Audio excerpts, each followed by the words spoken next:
They said, you're so young in your journey. We want to see how you perform. Let's talk in 6 months. Well, at the 3-month mark is when Rogers showed up. Welcome to the Legacy Branding Podcast. I'm your host, Laura Beauparlant, here to guide you through the journey of selling your business and building a personal brand that leaves a lasting impact. On the show, we'll explore real-life founder stories, expert insights, and actionable strategies to help you navigate the transition, avoid post-sale crisis, and create your impact-driven legacy brand. Whether you're thinking of selling, building to sell, or already on the other side, this podcast is your go-to resource for making your next evolution your best one yet. Let's dive in. Today on the Legacy Branding Podcast, I'm joined by Joanna Track, serial entrepreneur, marketing strategist, and the founder of Good Eggs & Co., a boutique consultancy specializing in digital content. Joanna is no stranger to building and exiting businesses. She founded Sweet Spot, one of Canada's first digital lifestyle publications, which was later acquired by Rogers. She then went on to launch multiple ventures, including Elux, The Bullet, and Newsworthy Co., all of which blended her talent for content, commerce, and community. 2 of those businesses were acquired by Arlene Dickinson in 2021, who is well known in Canada as a dragon from Dragon's Den. Joanna speaks on stages across the country and serves on the board of the Baycrest Foundation, supporting their work to beat dementia. Joanna, welcome to the show. Thank you. It's so great to be here. It was great when we first met. I guess it's a couple of months ago now, which is crazy. I remember mentioning to you that my previous business was actually featured on Sweet Spot years and years ago. And so I've actually known about you for many years. So this actually feels very special for me to have this conversation with you. Well, as we say at Sweet Spot, that's so sweet. Yeah. And I was a young entrepreneur. I looked up to you, this business you were building. So thank you for taking this time to have this conversation. No, it's my pleasure. And I mean, it's amazing because I started Sweet Spot over 20 years ago and it's been gone for a decade. And I still hear stories from people like yourself about that, not only just that they remember it, but that their businesses were on it, how it impacted their business. So it's just so meaningful to me. So I love hearing it. I never grow tired of it. Well, I think as a fellow female entrepreneur, I started my business 20 years ago as well, my first business. So we started probably around the same time. And to see another female success story in Canada, that was really meaningful. I don't know if I really understood that at the time, but in hindsight, I guess you were maybe a bit of a role model. So thank you for that. And for all of the women entrepreneurs that followed your journey. Thank you. Thank you. It means a lot. So let's start with Sweet Spot. It was acquired by Rogers. And I'd love for you to share, looking back, what did that first big exit teach you about yourself, about exiting, about what it is that you want out of maybe life and business? A loaded question. Yeah, so many things. Are you a therapist? Start off easy. It's funny because when I first started Sweet Spot, it wasn't so prescriptive, like I'm launching this and I'm going to exit. But at that time in the early aughts, that was a big deal. It was like the Wild West of digital. So it was the kind of thing like a dream in a sense, like, oh, it'd be really great to grow this thing and exit it. But I didn't go into it. How do I get in and get out?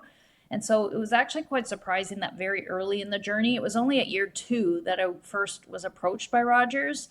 And I was approached not in a duplicitous way, but under the guise of looking for partnership. I think what they were seeing was they're the big behemoth building. They had their big brands that did really well, but that was the dawn of these very grassroots entrepreneurial content publications. So they were really intrigued with that. And so they had approached me about a partnership, which quite quickly turned into this conversation. And at the time, it wasn't a full exit. They bought a minority stake in the company. So it was really kind of the best of all worlds in that I was getting the not just the financial backing, but the stamp of credibility from Rogers in this market. But I did learn all the good, bad, and ugly. Also, I should mention that prior to the Rogers deal, I was approached by another one of the large publishing brands in Canada. And after going through the due diligence process, and as anyone who's listening, if you've either been through it completely or explored it, you know it is a lot of work and it's emotional because you're already anticipating your future. And at the 11th hour, that company made the decision they wanted to take a wait and see approach. They said, you're so young in your journey. We want to see how you perform. Let's talk in 6 months. Well, at the 3-month mark is when Rogers showed up.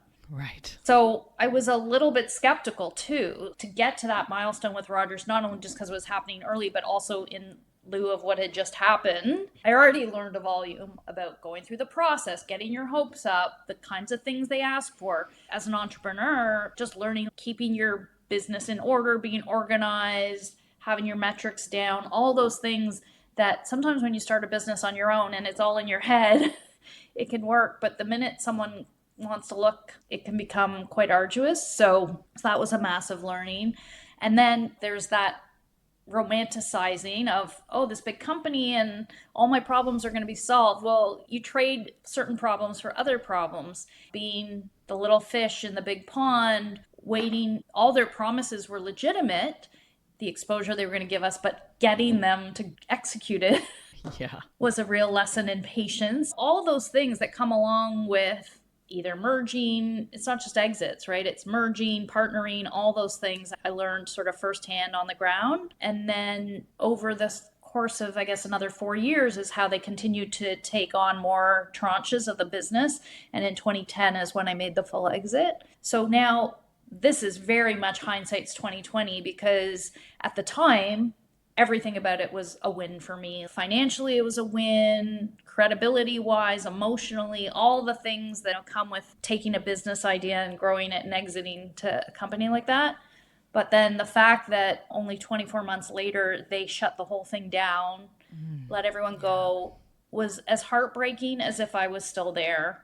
Was really shocking. It wasn't just Sweet Spot. They actually closed 8 properties on the same day, but Sweet Spot was one of the bigger ones that everyone knew of. And it was really a misstep from Rogers not learning how to take those grassroots. They tried to fit the square pegs in the round hole. Instead of treating them like authentic startups, they tried to make them their big traditional brands. The lesson there, and I don't regret it because, again, hindsight is very different, but if I hadn't sold it, would it still be around today? All the questions that I still ask myself. So now everything I've done in my life since then, it's put a different lens on how I look at those situations. Thank you for sharing that because I think that's exactly why you're here, because this is such an important story to share. Because I think the idea of selling, we do romanticize it. It sounds like this amazing goal. But then what if the company that buys it ends up basically ruining this thing that you've built? And I can only imagine the emotional toll that would take. Obviously, it did have an impact on you. And I still remember getting the email that Sweet Spot would be no more because I was still on the list. Yeah. And even today, like I said, a decade later, people will say to me, there's nothing like it in the market. And it eats me. And people are, you should launch it again. And as an entrepreneur, you know that it's not so easy Yeah. to just say, okay. Well, it's But a different time now, it's too, a different right? time. I mean, we were influencers before there was influencers. I launched it before there was a single social media channel. So yeah, it's a very Wow, different can time. you remember those days? Isn't it wild to think back? Sweet Spot launched 6 months before Facebook. That's the time check for me, is how early it was. Yeah. So this is called legacy branding, and the legacy that Sweet Spot brought and still has is what I try to hang on to when I'm feeling sad about it. Absolutely. And I think what I get from what you just shared is that selling a business can come with a lot of relief and pride and windfall and a feeling of joy, but it can also bring loss, maybe even for some people, regret. Yes, Yeah. absolutely. So, what was the time frame for you after selling Sweet Spot before you took on something new? Did you take a break? Did you have a sense of what that next thing was going to be right after, or did that take some time? It didn't take too much time because being the serial entrepreneur and junkie that I am, I mean, right from the get go, I was taking meetings with people. Also, when you have an exit, everybody wants to talk to you, right? Do you know why? They want your money. They think you've been successful once. They want your magic dust. And Okay. so I wasn't doing a lot of outreach. I was getting approached by a lot of opportunities. So I was taking a lot of meetings and I was doing a lot of public speaking and things like that. And I believe it wasn't even a year, about a year, that I ended up then getting involved in another startup, which was Elux, and putting in a significant investment and taking the role of CEO and then sort of forging a new path. It was still very content heavy, but that was content meets commerce, a full fledged e commerce site. Yeah. And then did you start or partner with others for the Bullet and Newsworthy Co? How did those two come about? Yeah, so then Elux had about a 4 year run, a lot of critical success. We built up a good following and it was growing, but it wasn't growing at the pace that was required to sustain a business like that with all the costs involved. So that was again another heartbreak. But then my idea of taking time off was I started Good Eggs back then in 2014. I call it Good Eggs 1.0, and that was consulting with other businesses who were launching e-commerce, was helping them launch their sites, but more on the marketing side, how to drive audience through content and that kind of thing. But after about 2 years of doing that, the itch began again. Well, because I was consulting on other brands, and as anyone who works with clients, you realize is all your advice in the world, they can take it or leave it. As someone who likes to build a brand, I would get really frustrated that they wouldn't take some of my advice. So I just really got the itch to launch my own brand again. At the time, I was seeing this new trend in the US of these newsletter publications pop up. At the time, it was the Skim and the Hustle and these news properties. There was others, and they were taking the news and making it easier to digest. And for me, I just had this light bulb moment. I'm like, this is sweet spot for the news. It's newsletter, email, it's that sassy tone. And the big thing to me was it required very little capital to start. I was really stung by doing the e-commerce thing and all that was involved. I didn't want to take anybody's money. So I was like, this is perfect. I know this model. This is the sweet spot model. That's how I came up with the Bullet, came up with the idea. I worked on it. I got a very small investment from one silent partner, a minority partner, just to help me get it off the ground. And about 2 weeks in, I put a post on Facebook actually that I was looking for some writers. Sam Spiesman, who is my partner now, who had been at Sweet Spot, started as an intern there, popped up and said, hey, I'm just in between things and I'd be happy to do some writing for you. And so she came along, and 2 weeks after that, I said to her, hey, you're now the editor of the Bullet. And that's now 8 years ago, 9 years ago. We grew the Bullet together, and then we spun out Newsworthy, which was a subsidiary business from the Bullet, and then did the exit with Arlene. Fast forward, now we're doing this, and now we are full business partners. So Sam and I have also had an incredible journey now coming on 20 years, and her starting as an intern and becoming my business partner. That's beautiful. I love that. That feels very full circle. Yeah, absolutely. And yeah, very meaningful. So how did those exits, the selling the Bullet Newsworthy, differ from selling Sweet Spot? Yeah, it was very different. The Bullet was going really well. It was having its ups and downs. Like the market in publishing had changed where it used to be really high CPMs. Those went away. It was really about sponsored content. And it would be feast or famine. We'd find a brand who really understood it and really invest in it. And then it would take a while because I was never a fan. I'm not just selling ads. So it was really about building these content stories. And then that's how we came up with the idea to do Newsworthy. So instead of being reliant on ad revenue, we created this white label service, which was Newsworthy, where we were creating emails for other companies. So it was doing quite well. People didn't have all that in-house email expertise. So our biggest client at the time was Cadillac Fairview, which was fabulous, except then COVID hit. We were writing the newsletters for 19 malls across Canada. And so when the doors closed to the mall, we went into an instant tailspin.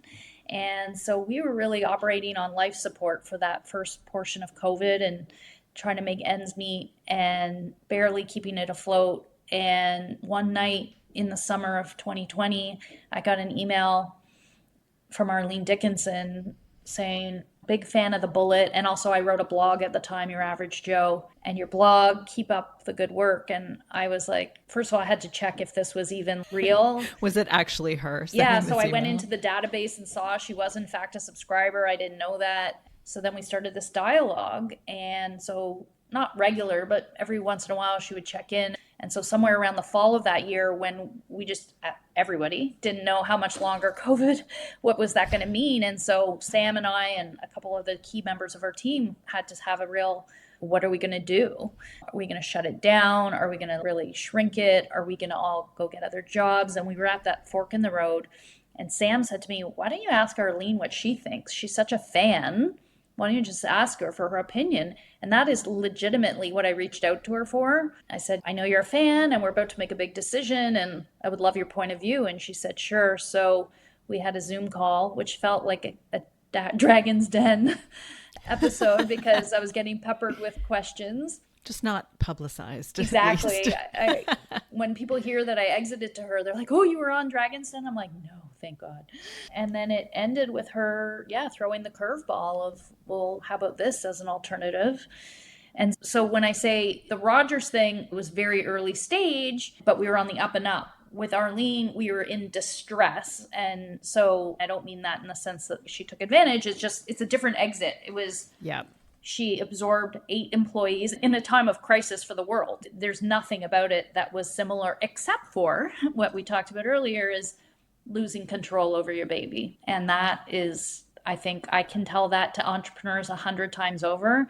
And until you live it, I think nobody really understands what that feels like. And I did it twice. And the difference this time was I was still in the business. I just wasn't in charge. That's another lesson in, I don't know what you call it, but not easy when you're an entrepreneur. Yeah, I've definitely heard that from many people, to go from founder to now employee and somebody else is in charge. It doesn't usually last very long because most of us are not cut out to be employees. It's probably why most of us are also entrepreneurs. Yeah, and it didn't in the grand scheme. It was 2 years. But as soon as my contractual obligations were up, I was like, I gotta go. Like the itch was burning again. I had to do my thing. And here I am. Yeah. I think when it comes to exiting a business, you've done 2 of what I see as 3 ways to exit. Let me know if you think of any more. One is by choice, one is by force, and one is by death. It's so true. You've experienced 2. Let's not rush the third. But do you think there's any other ways that an exit comes about? Elux was a death, I would say. I mean, when you said that, it's really resonating. I might steal that. I'll give you credit. I meant more the founder's death, but yeah, the death of the business too. I know what you meant, but that's how I. Yeah. I guess there's different interpretations because so many people talk about the fact that well, I'm not going to sell my business or I'm not planning that for that. But the reality is we're all going to exit. It's just whether or not we go quietly into the night and we just close it one day and nothing comes from it, or you're forced to because of a circumstance like COVID or otherwise, or you do have a really amazing offer and go through that whole process, or something happens in your own life, whether it's an illness or something else that happens in your life that takes you away from your business. Or even, I've seen a lot of scenarios, people are passing it on either to a partner or family members down a generation. You're still exiting because there's still, and I've seen it so many times, Yep. there's still that letting go of control and the conflict that comes from that. I don't think it's avoidable. Yes, I have actually interviewed somebody on the podcast who did transition the business to their adult children, and it's going well, but they had to set up the parameters. And this is my lane, this is your lane. I will not overstep and tell you how to run the business, even if you desperately want to.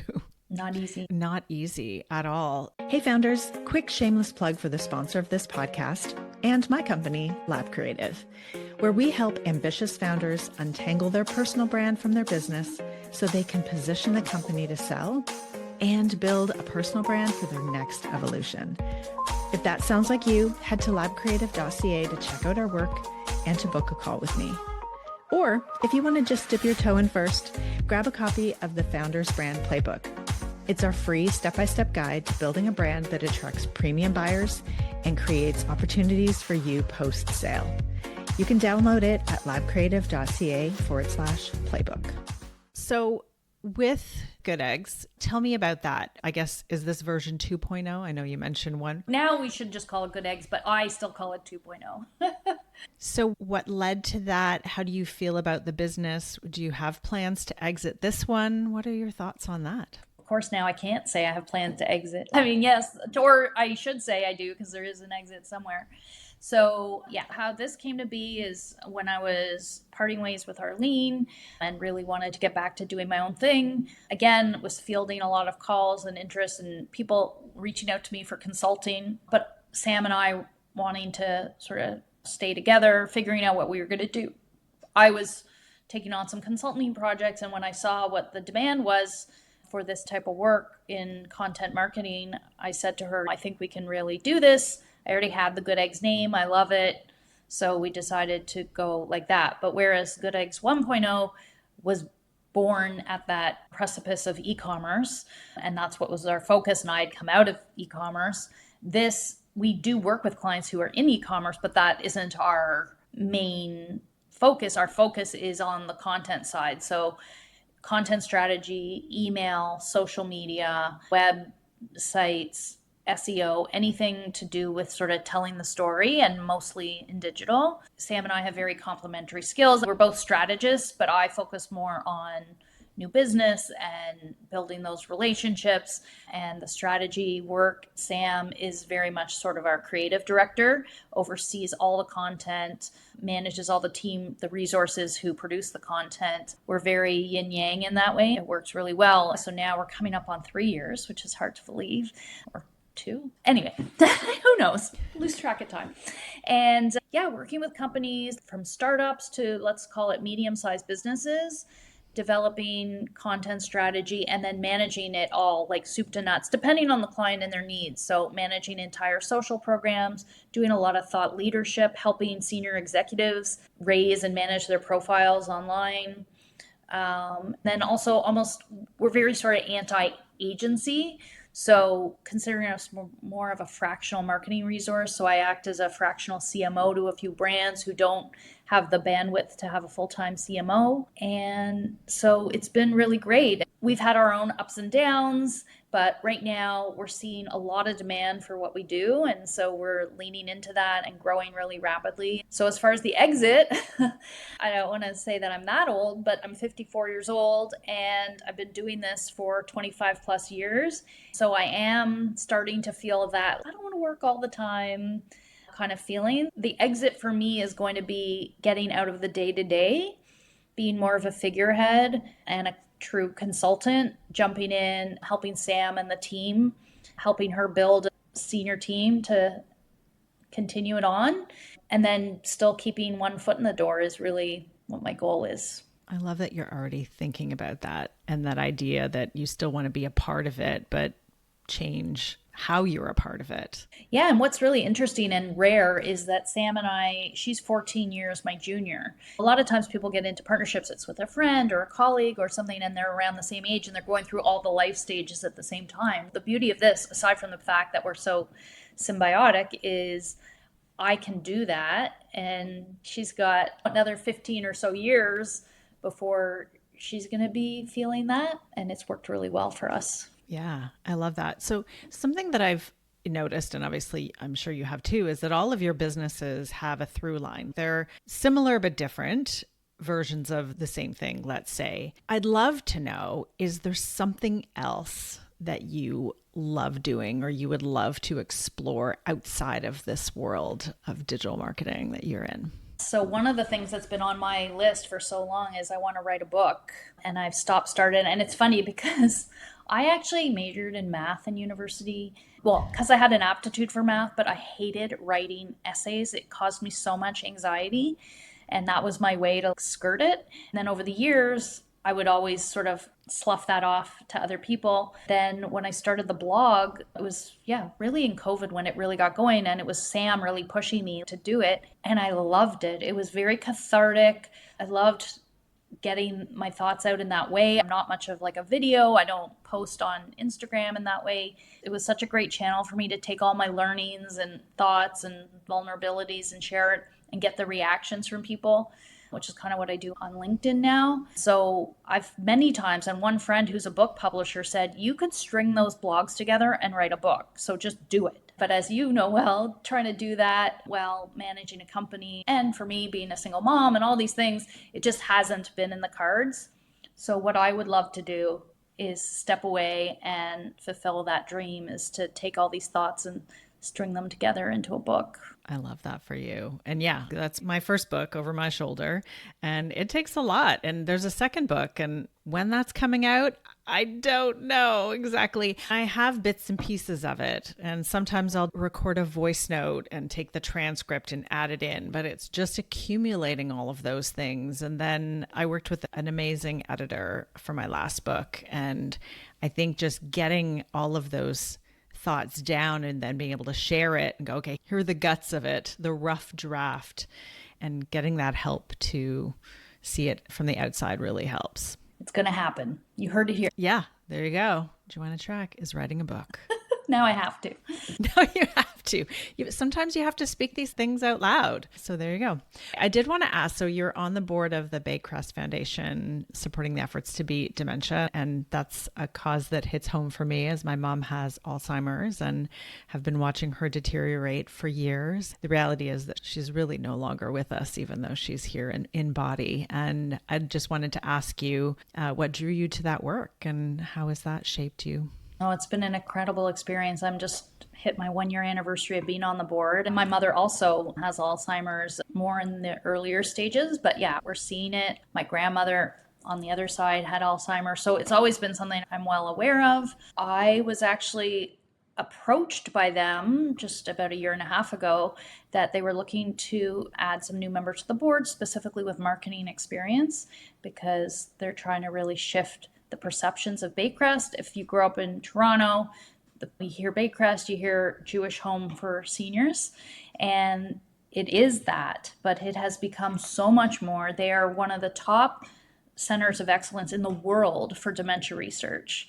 They are doing such incredible things. Knowing all that and knowing my skill set of how to get a brand and get it to tell different stories, the minute I was approached by them, I was so excited. So I went through the process and got voted onto the board. And the last year, just by exposure to the events that I've been invited to, has been incredible to hear from their top doctors and scientists and all the things, the research that they're conducting.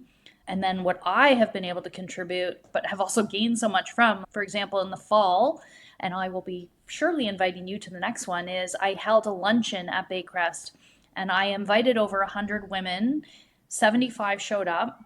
And they had 5 of their female scientists sit on a panel and talk about women, brain health, aging, menopause. And this room was captivated because, again, people think of it, again, senior citizens, old people with dementia. And as a 50-something, it's about them, but it's about us now. What you do right now and even earlier is going to impact. One of their stats is almost half of the factors that cause dementia are lifestyle related. So having the gene is so low on the list as far as your risk factors.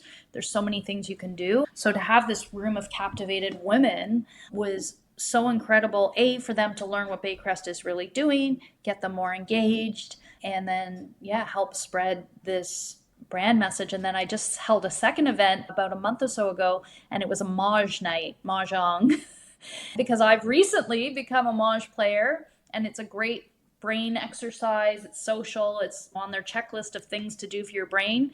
And it was another big success. Another almost 100 women showed up to play Maj. So I just love everything about being involved. I'm giving them a new spin on how they do things. These are very new types of styles of events for them and a new audience.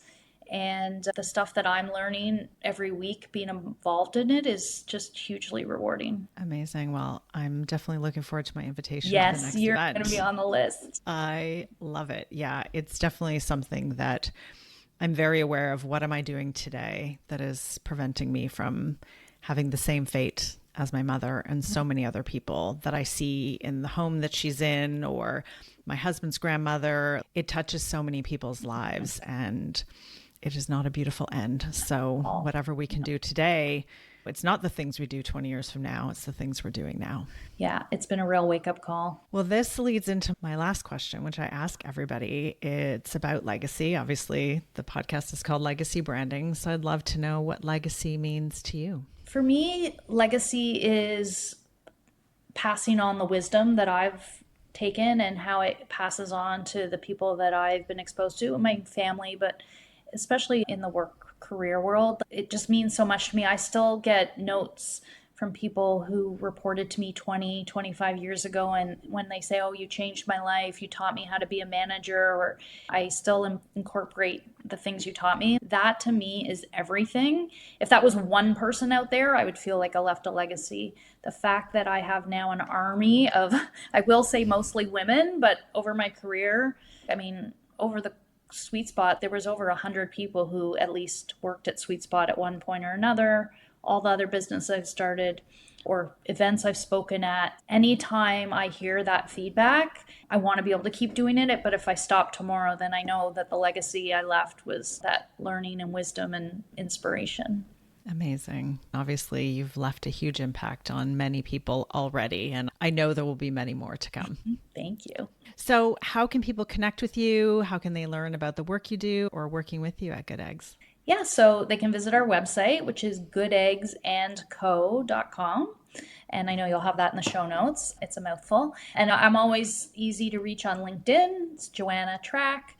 And I try to respond to those messages in a timely fashion, but sometimes I get filled with a lot of messages. But you can also reach me through the Good Eggs website, and that will come straight to my contact email. That's usually a better way if you want to reach me more quickly. Perfect. Thank you, Joanna, for sharing your stories.